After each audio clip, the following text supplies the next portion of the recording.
Halo guys, selamat datang di video saya di channel Kriptalis. Terima kasih sudah mampir.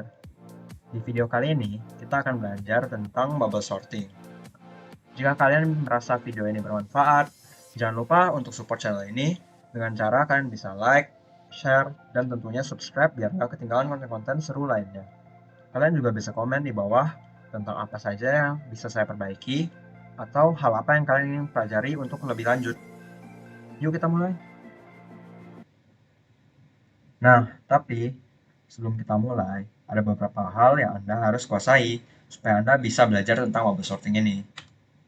Nah, syarat-syaratnya ada 4, yaitu yang pertama, pastikan Anda sudah bisa basic dalam bahasa C, karena kita akan belajar sorting ini semuanya dalam bahasa C.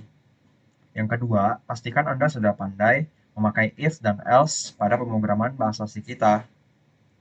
Dan yang ketiga, ada pengulangan. Pastikan Anda sudah pandai memakai looping seperti while, for, dan lain-lain. Dan yang keempat, yang paling penting, pastikan Anda sudah memahami cara memakai array, dan Anda sudah bisa membuat sebuah aplikasi menggunakan array.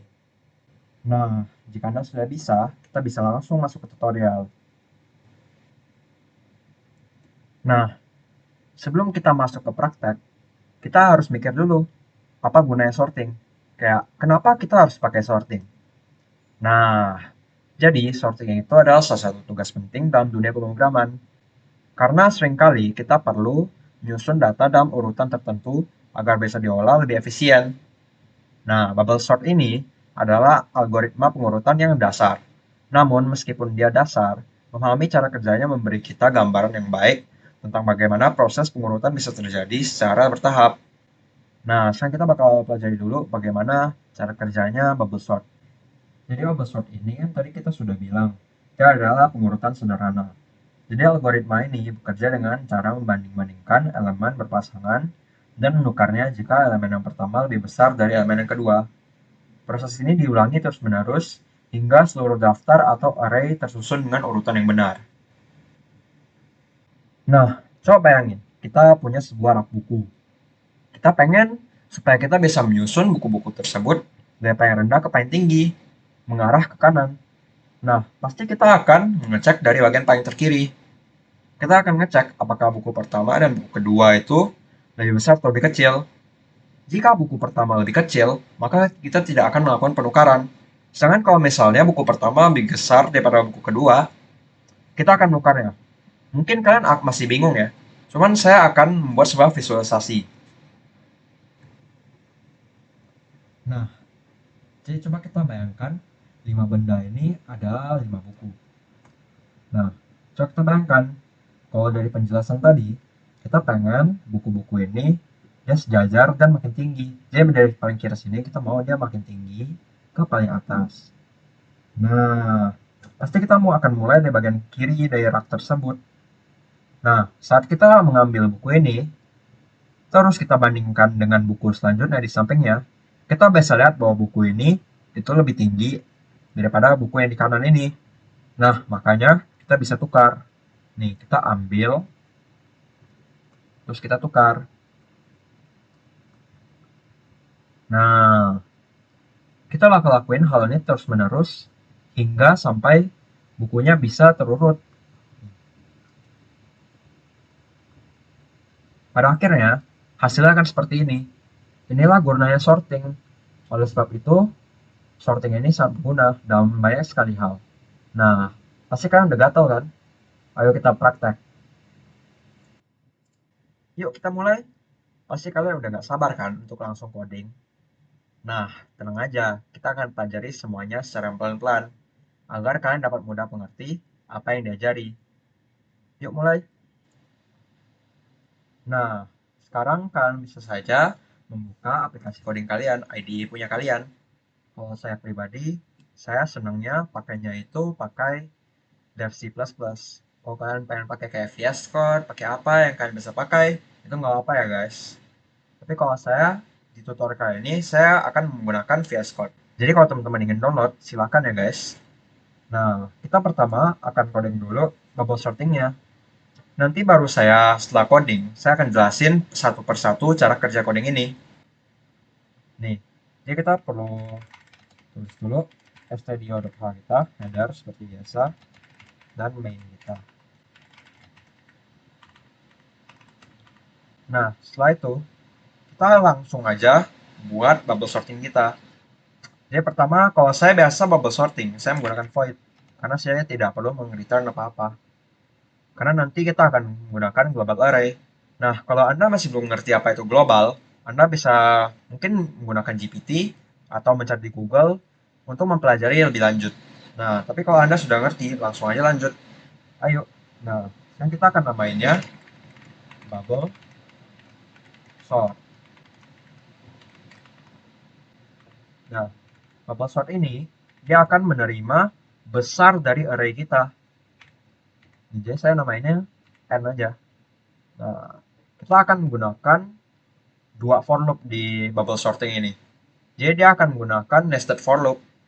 Jadi saya akan membuat dua variabel untuk dua for loop saya.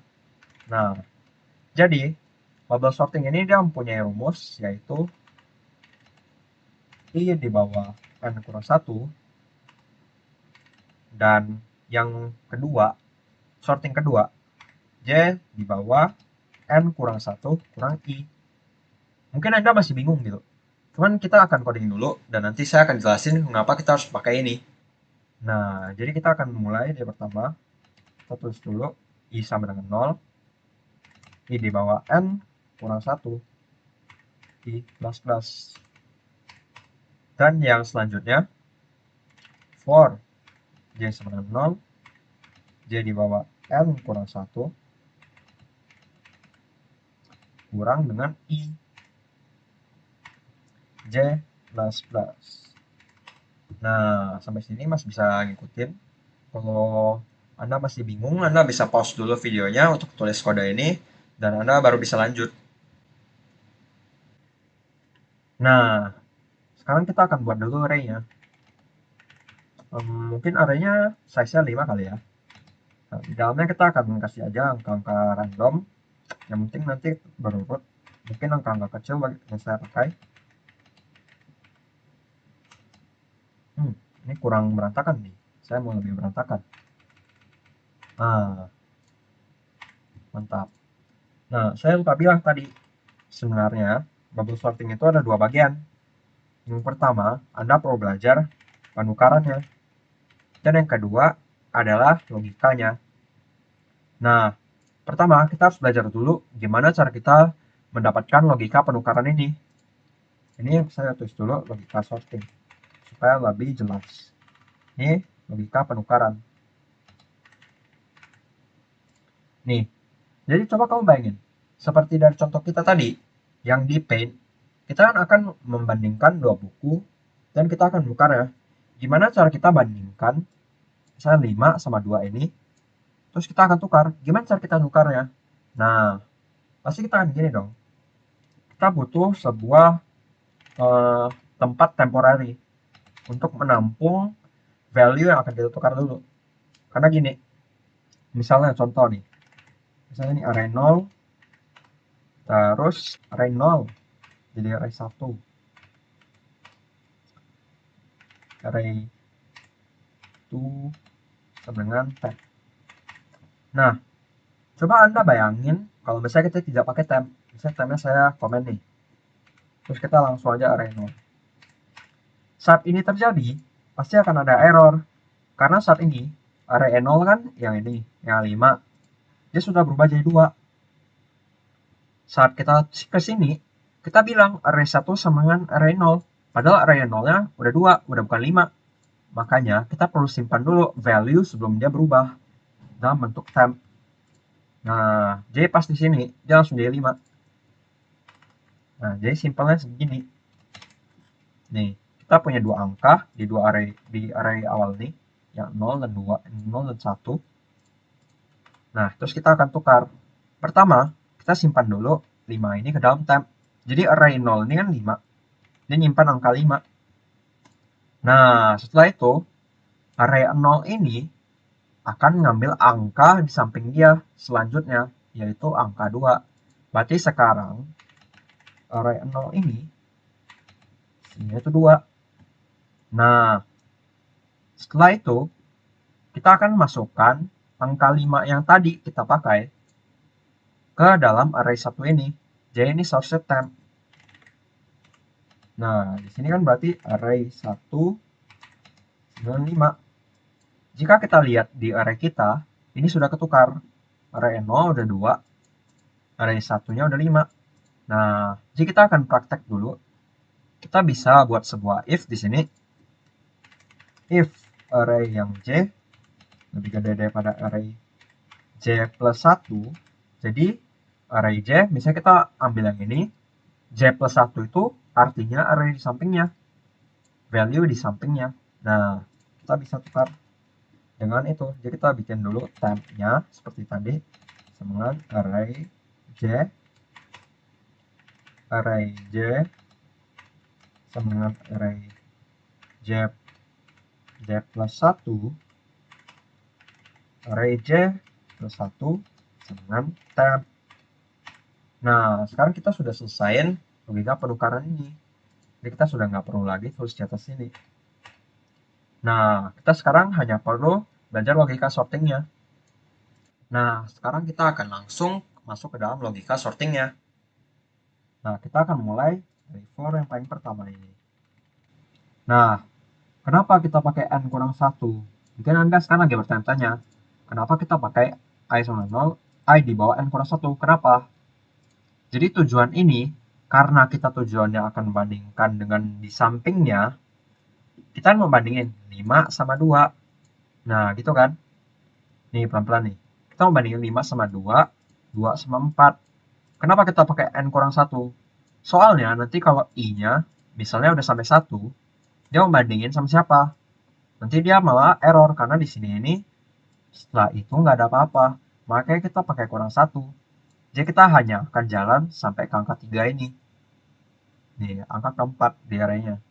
Jadi area yang ujung tidak akan kita datangin gitu. Kayak kita akan bandingin aja. Nah, sekarang kita langsung juga ke for yang 2. Nah, kalau misalnya Anda masih belum paham, Anda bisa aja tanya di kolom komentar, dan saya akan mencoba balas komen Anda secepat mungkin. Nah, sekarang kita akan belajar tentang area yang kedua. Nah, kita highlight dulu ya area yang pertama, supaya tidak overflow, karena kita nggak mau lewat. Nih, kalau yang kedua, ini baru logika inti dari bubble sorting. Nih, kenapa kita n kurang 1? Kalau n kurang 1-an, sebenarnya tadi kalian udah tahu lah ya. Tapi kenapa kita perlu kurang dengan i? Nih, di sini bagian kerennya bubble sorting. Nih, coba kita bayangin deh. Kita misalnya punya 4 buku.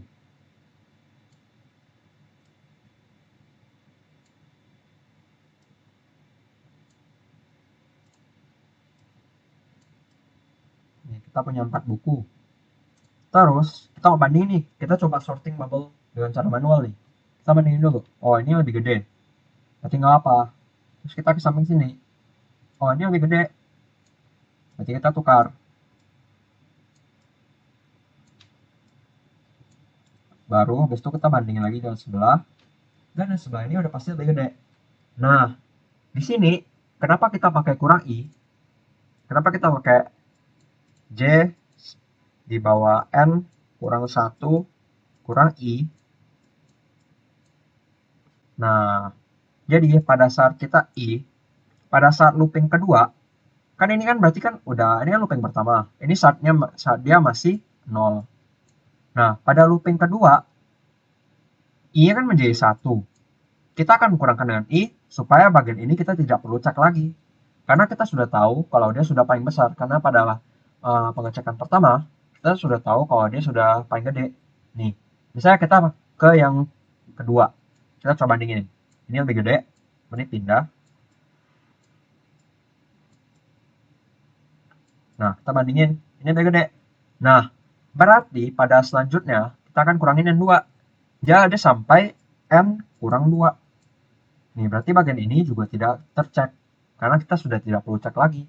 Karena kan kita sudah tahu, itu sudah lebih besar daripada value-value yang tersisa. Nah, jadi dari situ, kenapa kita menggunakan J di bawah N kurang 1 kurang I. Nah, jadi kalau kalian sudah paham bagian ini, kan sudah bisa pakai bubble sort supaya tidak memakai value yang sudah kita tahu lebih besar dari sisa. Nih, dari sini kita bisa langsung aja kayak gini. Nih, kita tahu array kita mempunyai size-nya 5. Nih, jadi kita bisa beri bubble sort, kita pakai functionnya 5. Terus kita coba print. Nih, kita pakai for loop lah ya buat nge-print. Coba print, bentar kita ke bawahin supaya lebih enak dilihat. Nih, I sama 0, I di bawah 5, I plus plus. Sekarang kita akan print f satu-satu value dari dalam tersebut, dan seharusnya value tersebut sudah tersusun dengan rapi. Nih, kita lihat ya, kita coba run, kita save dulu bubble sorting.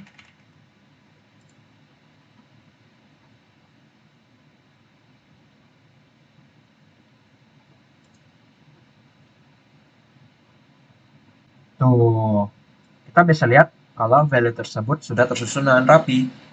Inilah sorting. Nah, semoga kalian sudah paham dari video ini dan kalian sudah bisa pakai bubble sorting. Nah, sekarang kita sudah selesai belajar bubble sorting kan? Tapi kita juga harus paham kegunaan-kegunaan bubble sorting ini, seperti kelebihan dan kekurangannya. Nah, kita punya dua kelebihan dari bubble sorting. Yang pertama, dia itu mudah diimplementasi, sehingga mudah untuk kita memikirkan dan untuk coding menggunakan bubble sorting. Dan dia juga simple, jadi dia cocok untuk data-data set yang kecil. Nah, tapi bubble sorting ini juga punya kekurangan, seperti yang pertama, tidak efisien. Karena jika kita menggunakan data-data yang besar, dia akan mempunyai kompleksitas waktu yang tinggi, yaitu O n pangkat 2. Dalam kasus terburuk, rata-rata banyak operasi pertukaran yang bisa memperlambat eksekusi. Nah, kompleksitas waktu ini yang membuat bubble sorting kurang dipakai sekarang. Tapi untuk data-data set kecil dan untuk beginner-beginner, saya rasa bubble sorting ini sangat bagus untuk kita pelajari. Karena ini akan melatih logika kita dalam sorting. Nah, kita harus sampai penghujung video nih. Semoga video ini bisa bermanfaat untuk kalian, dan semoga kalian bisa mengerti dengan baik. Kalau kalian merasa video ini membantu, jangan lupa like, share, dan subscribe. Tinggalkan komentar jika ada perlu yang ditanyakan atau saran untuk video berikutnya. Terima kasih sudah menonton. Sampai jumpa di video selanjutnya. Nama saya Ranko Falanjo. Terima kasih.